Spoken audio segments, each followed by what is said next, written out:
You are listening to Rabbi Aryeh Wolbe of Torch in Houston, Texas. This is the Parsha Review Podcast. We're back, my dear friends. We're back. Welcome back, my dear friends. We have a bunch of catch-up to do. If you remember, just a few short weeks ago, we started reading the Torah from the beginning.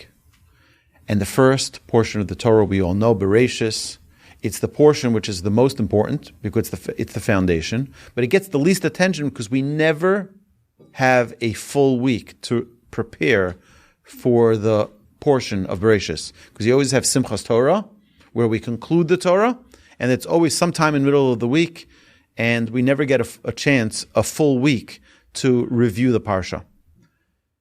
And if you look very carefully, I want to share with you such a fundamental, beautiful principle that our sages tell us the entire Torah is truth. King David in Psalm says, Rosh Devarcha Emes, the beginning of your words is truth. I mean, what's the beginning? The Torah. The Torah is before creation. It's the blueprint. Everything in it is truth. Sages tell us what King David is telling us is not only the Torah, but if you look at the words, the beginning of all the words and the ends of all the words all have truth in it. What are we talking about? So if you look, Bereishis, Bara, Elokim, the last letters of those three words, the first three words in the Torah, in the beginning, God created. It ends with a taf, it ends with an Aleph and a Mem, which is Emes, which means truth. That's the beginning, the first three words of the Torah. You look at the end of the creation, and what is it over there? It concludes with Asher bara Elokim la'asos. Aleph, Mem, Taf. Again, Emes. The name of Hashem is Emes. Hashem's name is Emes. We say this in the Shema. The end of Shema, Hashem Elokeichem Emes. Now we know the fundamental principle that letters have a defining design, and the Aleph has two legs, the Mem has two legs, and the Taf has two legs. Sheker, on the other hand, which is falsehood, all have one leg, because eventually they fall. Eventually they disappear. And it's very, very interesting that Rabbeinu Bachya, one of the great commentators on the Torah, says that all of the vowels of the Hebrew alphabet all appear in the first verse of the Torah, except for one.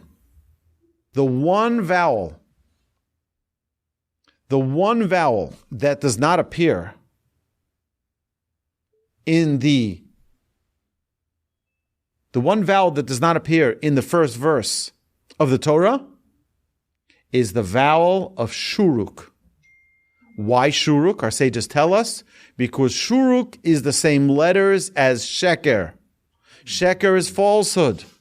Shin, kuf, reish, and therefore it is not included in the first verse of the Torah. Because everything, the fundamental of everything that exists in our world cannot exist without truth. Truth is the essence of it all.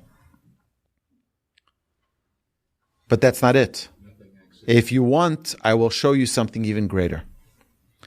That the written Torah and the oral Torah also have these three letters of Aleph, Mem, and Taf. Anochi Hashem Elokecha is the first letter. Aleph is the first letter of the Ten Commandments. What is the first letter of the oral Torah, the Mishnah? Mem. Me Emes Korin. What's the first letter of the Talmud? You guessed it, Taf. Aleph, Mem, Taf. The Gaon of Vilna says, a brilliant idea. Rashi, in his commentary, is very particular in the exact words he uses to define things. Rashi is giving us basic explanation for things.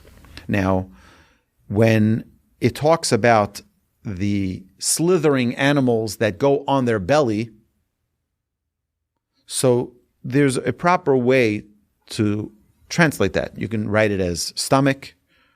You can write it as gachon, also a different term for belly, or me'ayim, which means the innards. But Rashi, in the beginning of the Torah, when that word gachon is used with a snake, he doesn't translate it. But in the middle of the Torah, which is actually the middle verse of the entire Torah, he uses a term me'ayim, which means innards. So the first, Rashi begins the commentary for the Torah with Amar Rabbi Yitzchak, which is Aleph. The middle word, he specifically, the middle verse of the entire Torah in the Torah and in Rashi's commentary uses the letter Mem. And then at the end of the Torah, he says, Yasher kochacha al asher shivarta, where God says to Moshe, you did a good job by that you broke the tablets, you did the appropriate thing, and it concludes with the letter Taf. So also Rashi in his commentary starts with Aleph. In the middle of the Torah, the middle verse of the Torah is with a Mem in his commentary, and all the way at the end of the Torah, it concludes with the letter Taf. What does this have to do with each and every one of us?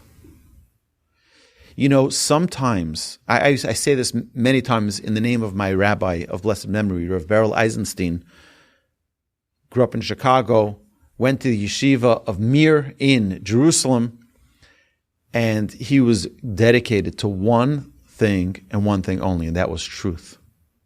Sometimes there's what they call an inconvenient truth. What is it? Why do they call it the inconvenient truth? Because it's not comfortable. You know, at the end of the prayer every morning of the Shema, the end of the Shema, we say an incredible 15 different praises of Hashem. 15 different praises of Hashem. We say Emes, that God is truth, and then we go on to say 14 more praises. V'yatziv, v'nachon, v'kayim, v'yashar, v'ne'emon, v'oh, v'chavi, v'nechon, v'noyim, v'nor, v'yadir, u'misukon, u'mekubal, v'tov, v'yafeh. 15 praises. What are they? God is true, certain, established, enduring, fair, faithful, beloved, cherished, delighted, pleasant, awesome, powerful, correct, accepted, good, and beautiful. 15 different praises. So my Rebbe would always ask, he says, I don't understand. It starts off with emes, with truth. How does it end off with? It ends off with, and it's beautiful. What's the obvious question? Why do you separate truth and beauty? You put them on the polar opposites. You put them on the opposite ends. You should have truth and beauty one next to the other. And my Rebbe said, usually what's beautiful is not true. And what's true is not beautiful. You know, you can compliment someone and say the nicest things, and you turn around and you're like, what can I do? I just wanted them to feel good. Or there are people who say beautiful words, but you know not a word is like politicians. You remember there was a politician who once said, if you like your doctor, you can keep your doctor. That was very truthful, right? No, it was beautiful words, but not truth. Great orators don't necessarily, they say beautiful words, but not necessarily truthful. But then when you have someone who's very truthful, that's not nice. It's not beautiful. You have to understand that we as a people, you know, Rabbi Ken Spira yesterday said something so profound. To those of you who are online, the video is going to be posted shortly.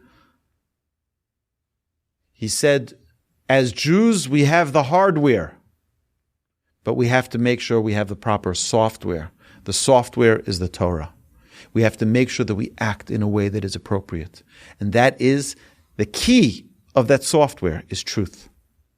We must make sure that our number one pursuit is not about what feels good.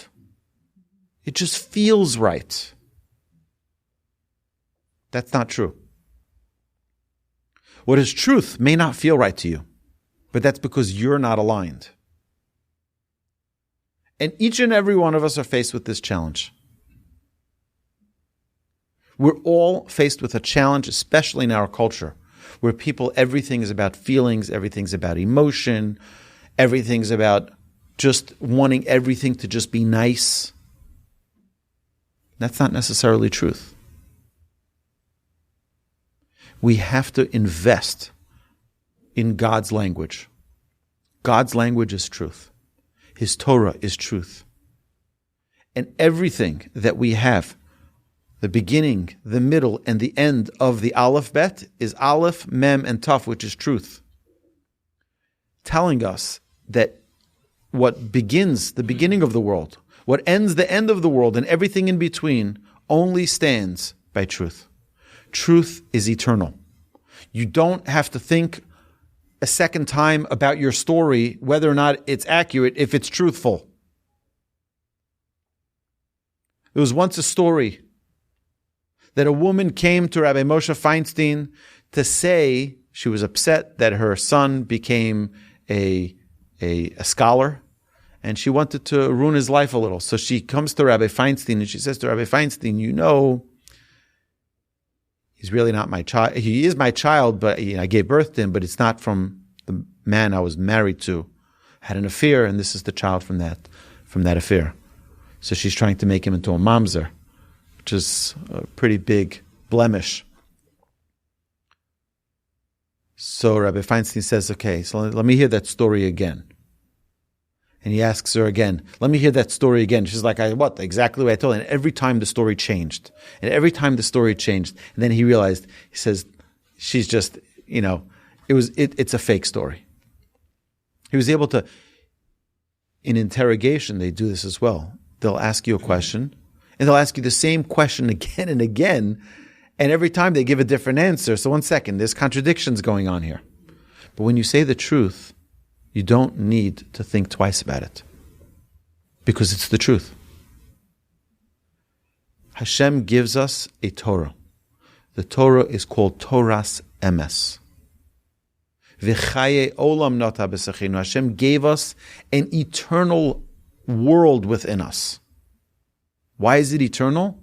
Because if its foundation is truth, it's eternal. It's forever. There's nothing more important in our lives than investing in truth. And you know what? It's not a contradiction. I've had many people tell me, Rabbi, I can't wear a kippah because sometimes I don't eat kosher. Or I can't keep Shabbos because sometimes I don't wear a kippah. Or I can't eat kosher because sometimes I don't keep Shabbos. So there's a contradiction. It's like, that's a big mistake. It's a big mistake. Judaism's not about all or nothing. You take one authentic, truthful step. That's your step. What your next step is, don't worry about your next step yet. One small step. And then another small step. And then another small step. That is the key. It doesn't have to all fit in perfectly for us to be able to live a certain way. But what's the problem? There are people who say, instead of me slowly taking the steps, let me just break down the whole system. So, Shabbos, not for me. Kosher, not for me. This, not for me. That, not for me. And they start changing the Torah, modifying it so that it fits my way of life, instead of us modifying ourselves to the Torah. And that's what the Torah is saying. This is a true document. The Torah is a true document. We need to invest in connecting ourselves with it, not trying to change it and modify it so that it fits with us. That means that if I'm not 100% in my observance of the Torah, that doesn't make you a bad person. That doesn't make you a bad person. Don't change the Torah. It means even,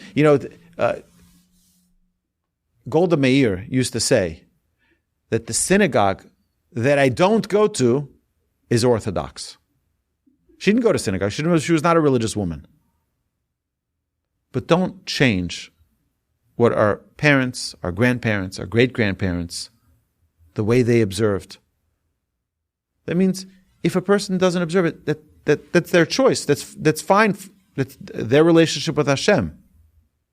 But don't start changing the Torah now to fit your way of life. I still want to get there. I'm not there yet. God is patient. God is loving. But don't change the Torah. Because then we're on a path on our own. And that's a very dangerous place to be. We need to hold on to truth. Even when it's uncomfortable, when it's inconvenient. Take our small step, but it should be a truthful step. One where we're there. We're up to it. Make it real. Don't do it because your neighbor's telling you to do it. Not because your friends are telling you to do it. Do it because it's something that you are firm about. This is what my relationship, this is where my relationship is at. It's like, imagine you're dating a girl and everybody tells you now you should tell her I love you. You should propose. You should get married. Well, if you're not there, you're not there yet. Nobody should tell you where your relationship with God should be. But don't tear down the Torah that God Himself has given to us. My dear friends, let's take everything we have, this round of the Torah, and make it ours. It's our document. It's our Torah. It belongs to each and every one of us. Have an amazing Shabbos. You've been listening to Rabbi Aryeh Wolbe on a podcast produced by Torch, the Torah Outreach Resource Center of Houston. Please help sponsor an episode so we can continue to produce more quality Jewish content for our listeners around the globe. Please visit torchweb.org to donate and partner with us on this incredible endeavor.